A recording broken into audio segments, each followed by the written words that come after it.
secret hearts, gold monkey like you. Gold monkey like you.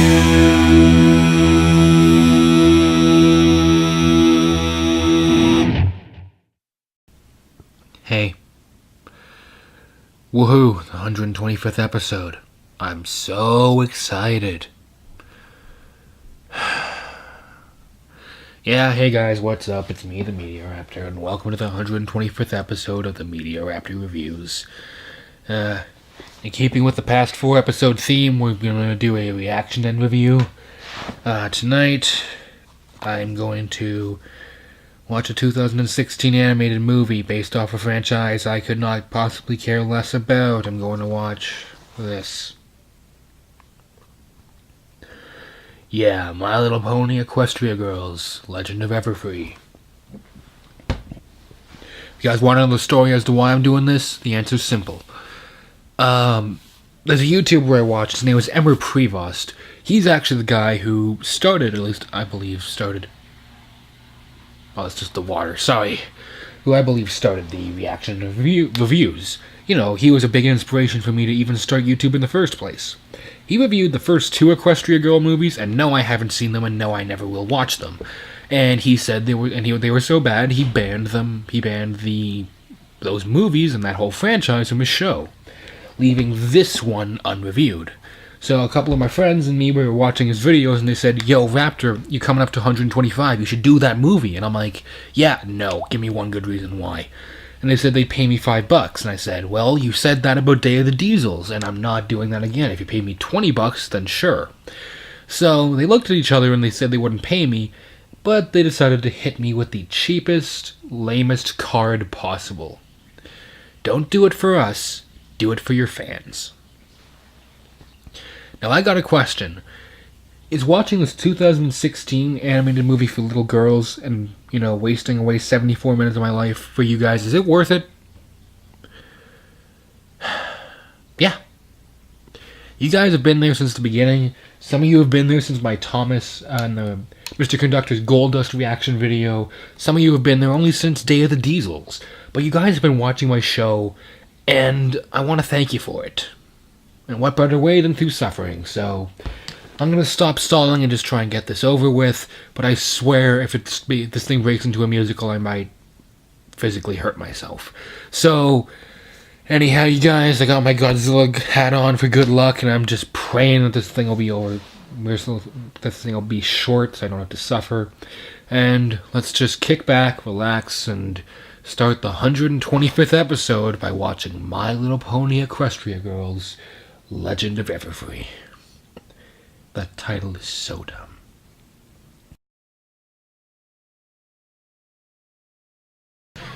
Okay, so I think all the main characters, aside from one of them, just got killed.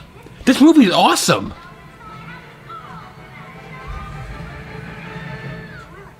Oh, it was a dream, of course.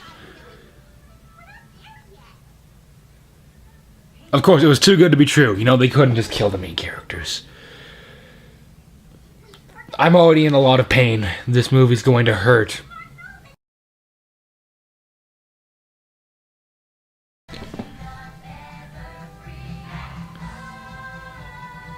Thank you, God. They are not using that theme song, which I hate listening to. Granted, this song is... I don't know what this song is. It's nothing special. It's actually not that badly sung. It's just... You know, if it was like in any other movie, I'd probably like it a lot more, but what I'm trying to get at is, at least they're not using the theme song, which would make me probably quit at this point.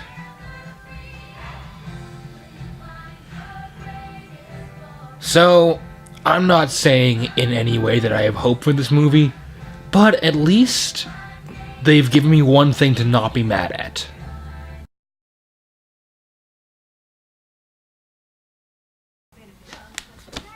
You guys have no idea how much I hate this movie. And hate everything about it. I really hate all of this.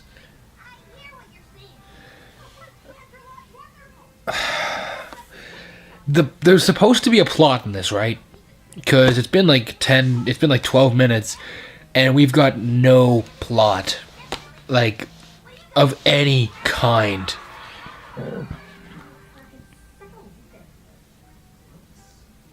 Come to think of it, we even hadn't had any good jokes. We haven't had any sort of character development. We haven't had anything remotely good in the past, I don't know, 15 minutes.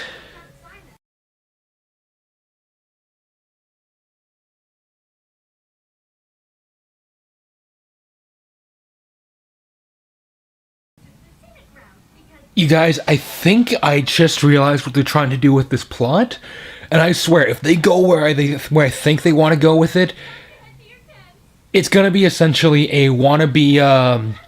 It's gonna be a wannabe Scooby-Doo, and I am going to hate myself even more for agreeing to watch this. Seriously, if this thing is a wannabe Scooby-Doo, which is kind of what I'm getting from the whole backstory they just told and all that, I am going to quit my job as a YouTuber. I don't care what you guys think. I can't do that.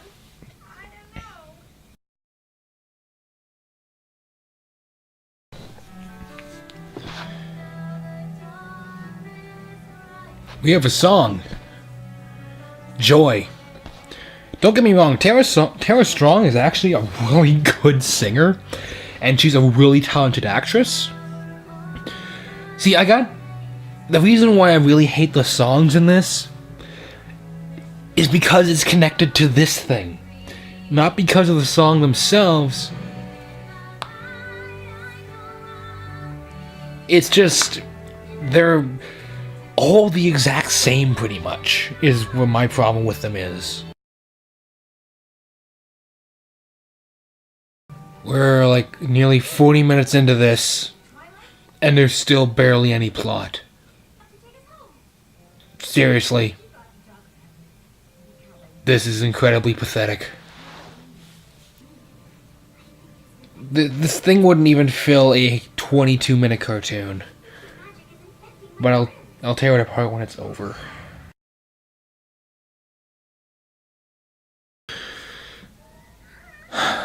Okay, that has to be the dumbest plot twist I've ever seen in any movie, ever.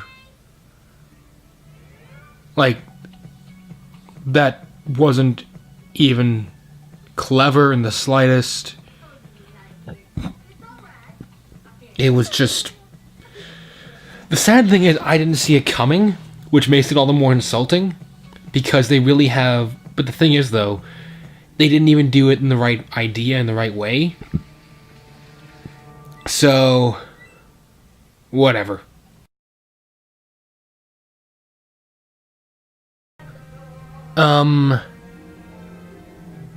What's with this music? Seriously. Wasn't this based off a show made for little kids, namely little girls? Why is this turning into Phantom of the Opera? This is not even funny, like... I could maybe understand the first song when they did it in a different style, but now this is just getting obnoxious.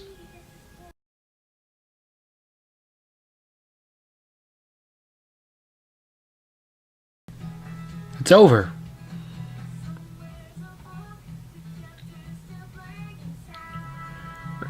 Thank God it's over.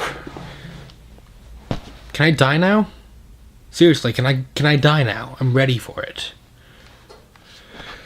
Oh my, that was horrible. That is one of the worst movies I've ever seen. One of the worst things I've ever sat through. Before you say, oh, is it worse than the Purge election year? No. You see, unlike the Purge election year, this thing was kind of made for a specific audience. Not me, to be specific. This thing is clearly meant for little girls and guys, balding, sweaty guys in their 30s and 40s who clearly don't know how to get a life or a girlfriend of any sort.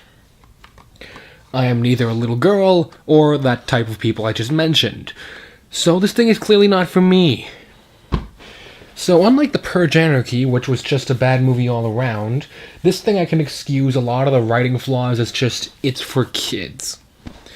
So really, this whole thing, there's no plot to it to speak of. It's just, they go to camp, shenanigans ensue, and then in the last 10 minutes, oh, by the way, this one girl has these magic stones, which allows her to turn into this evil forest creature. And because of her, everyone else is magically sprouting wings and tails and stuff and able to use magic because, I don't know. There's no explanation for it, and it just ends with them shouting, "Friendship!" And then, everything is saved, and they perform several very horrible songs, which I'll get to later. One thing I need to comment on is, it seems like the main characters are constantly shocked by the idea of magic. Isn't this the third time they've seen magic happen? Like, they should know about this by now. No, this would actually be the fourth time, wasn't there? There was 3 of these beforehand. Like, so they've seen this at least 3 times. They should know that magic is a thing, and they should know that they have it. Alright? Playing the "what is this" card for the 4th movie, I can't even really call it a movie, in a row, is just getting old and lazy. Like these movies. 99% of this movie is padding, and only 99.9% of this movie is padding. Only 0.01% of this has any form of a plot. And what else? Oh yeah, the humor in this movie sucks. They try a lot to be funny, and none of it is. I didn't laugh. I didn't smile.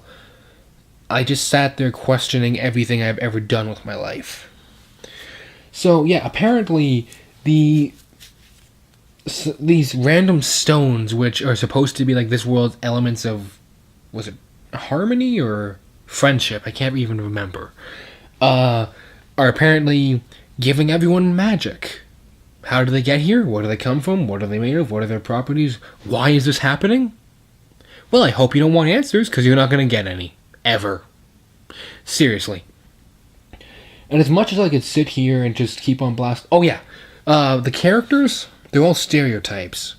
We got the one who likes fashion, the one who likes animals, the one who's a tomboy, the one who's a sports freak, the one who's a complete psychopath, and the 2 people who are evil, including the main character. Yeah, apparently, hey, did you know that Twilight and Sunset used to be evil? We hope you didn't know that, because we're going to bring it up every time any form of bad guys are mentioned. I could tell maybe if it was trying to be a joke, but it's not a funny joke either. These characters, they had more personality on the show.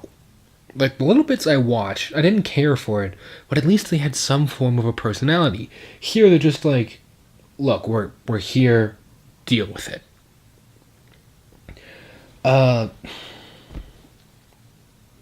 The writing, it seems like it wants to be a wannabe Scooby-Doo mystery, and then the twist, which I've already spoiled like twice now, the twist comes out of left field. It is not set up properly, it is not hinted at properly, it is not executed properly. It is just lazy, stupid, and obnoxious, like most of this movie. Now, as much as the writing sucks, and I could be here for a long time talking about it, the acting isn't that bad. Tara Strong is the only actress I actually know from this movie, and that's because I know her from other things like Harley Quinn and all that, and she actually is a pretty good actress. I won't fault her there. All the actors in this movie are at least trying with the, I can't even really call it a script they were given. They're just kind of trying to make the best out of a bad situation, and I'm going to applaud them for that. It's actually passable. Singing? Well, when it's not completely auto-tuned to hell and back, for the one song that it's not, it's actually not that bad. Tara Strong can sing. I've heard her sing before in other projects, and she's pretty good, actually. As for the other songs, aside from that horrible wannabe pop rock song at the end, they're all done as if they were from the Phantom of the Opera. I'm sorry, isn't this a kid's movie? Like, I don't think many kids will like that kind of songs, even if it's a villain song. Anyhow, Animation is fine, nothing really special, nothing really worth mentioning. It's just Flash, and it looks okay. Passable, I don't really care. Everything else is fine, it's mixed well. I don't have to talk about lighting or any of that kind of crap. So when it comes down to it, can I recommend Legend of Everfree? If you're a little girl, yes. If you got kids, yes. Any other reason, no. Pretty much this movie and this whole franchise, I have never cared for, and I don't think I ever will. And if you got kids, though, they'll probably enjoy it. If you got like a little girl, or you gotta babysit someone, go ahead and show it to them. They'll probably be distracted and happy by it. As for me, I'm gonna go play Watch Dogs 2. Because you know what? I've sat through 125 movies. I feel like I deserve some sort of award. So until next time, guys, this is the Meteor Raptor saying keep cool. We'll see all you dino dudes around. Later. Thanks for 125 episodes.